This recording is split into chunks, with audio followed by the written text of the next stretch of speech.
Hi,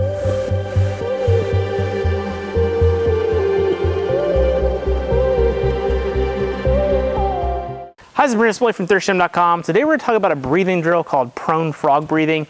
This is an awesome exercise to help with your hip mobility and get your low back feeling good.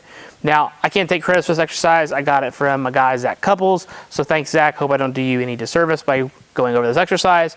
Hopefully I get everything right. But if you want more about this, you can also check out Zach Couples' video as well. So I've just got the RX pad here for comfort, but you can literally do this anywhere on any floor, probably any surface, as long as your knees are going to be okay. So you might want to do it on like hardwood, but as long as your knees feel okay, you're going to be fine. So what we're going to do is we're going to get our knees on the pad, and I can do this because I'm not super immobile. If you happen to be pretty mobile, you might be able to get your knees outside like an RX pad. So I can show that later, but the RX pad just feels better for me. We're going to get in a prone position. I'm going to take my feet. I want to bring them together to make a diamond. So I want my toes down, my heels and the knuckles of my big toes touching each other. So I make a diamond with my feet.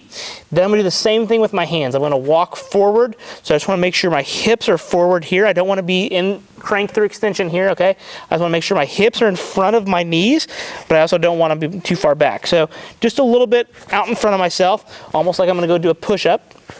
I'm going to go down to my elbows, and I'm going to take my hands. I'm going to make a diamond with my hands. So I want to make sure I can still feel the inner part of my thumb. Here, I'm going to make that diamond, and same thing with my elbows. I want to make sure I can feel my elbows in the ground as well. Once I'm in this position, now what I'm going to do is I'm going to take my pelvis, I'm going to bring it underneath me. So you can see my butt's kind of sticking out a little bit, right? I'm going to bring my pelvis underneath me. I'm not going to over crank and like use my abs to pull it down where I feel like an ab contraction. I just want to make sure I get a subtle tuck so that my hips are neutral, okay? Then what I'm going to do is make sure I'm in the right position here, scoot forward a little bit. I feel the inner part of my knees. I feel my abs engaged, but I'm just holding this position because obviously I'm in a plank position. And then what I'm going to do is I'm going to inhale through my nose, exhale through my mouth. As I do that, I'm relaxing my hips, okay? So in through your nose, out through your mouth. In through your nose, out through your mouth, just like that, okay? Again, don't want to over tuck.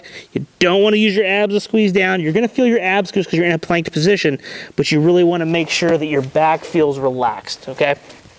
So this is going to help improve hip internal rotation, because what it's going to do, it's going to basically nutate our sacrum, okay? So the little thing on our sacrum between our pelvis, what goes to your butt bone, that's usually too far forward if you're losing a lot of internal rotation.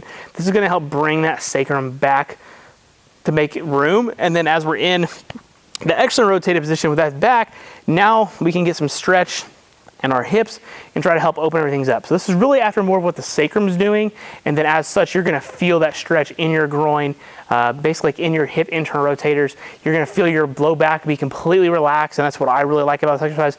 My low back completely turns off. I feel the stretches where I need them.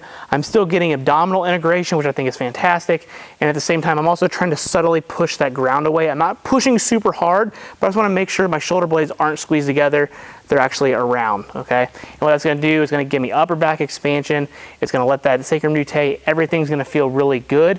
So I would do this for 5 breaths and anywhere from 2 to 5 sets, depending on how much time you have. It can be done before training, after training, at home. You can do this anywhere you want. But if you're somebody that's bothered with aching hips, low back, and you're trying to improve your hip internal rotation, give this exercise a shot before you squat, deadlift, anything that's gonna require those high forces to bother your hips. Get things opened up, and then when you're done with your session, do it again as well. And I think you'll find that your hips are probably gonna feel better in the long run, and it's super easy to do. So if you got any questions about this, please let me know in the comment section below. Thanks, have a great day.